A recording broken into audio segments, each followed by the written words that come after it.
But first, Kenya's Supreme Court has found little or no evidence of alleged irregularities in last month's presidential election and has unanimously rejected challenges from unsuccessful candidate Raila Odinga.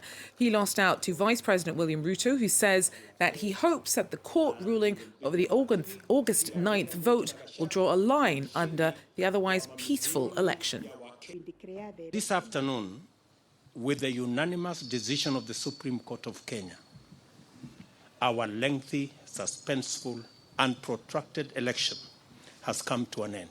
After the results of the vote were declared, it was taken up before the Supreme Court for scrutiny to make sure, beyond all doubt, that the will of the people had prevailed.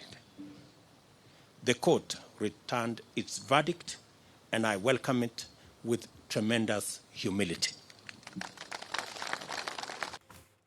Odinga said that he will respect the court's opinion. Vivianne Wandera has more. The judgment was delivered in 80 minutes by Chief Justice Martha Koome, who said the judges made a unanimous decision to uphold Deputy President William Ruto's win of the August 9th presidential election. The Chief Justice continued to state that the petitioners failed to prove that the election was tampered with and that the Electoral Commission did not hold the election in a constitutional manner.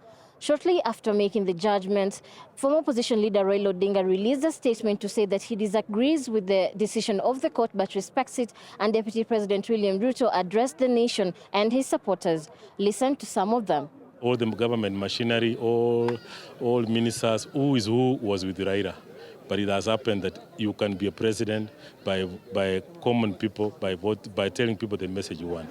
And for someone like him, coming from nowhere, and in a poor state of life, to be a president gives them a lot of hope to so many Kenyans. Ruto, while addressing his supporters, thanked them for voting for him and supporting him and campaigning for him in the grassroots, and said that he will work tirelessly during his tenure to ensure that he fulfills the promises that he made to them.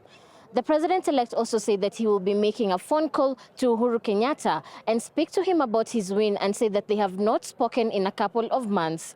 The president-elect will now be sworn in on the 13th of September as Kenya's 5th president.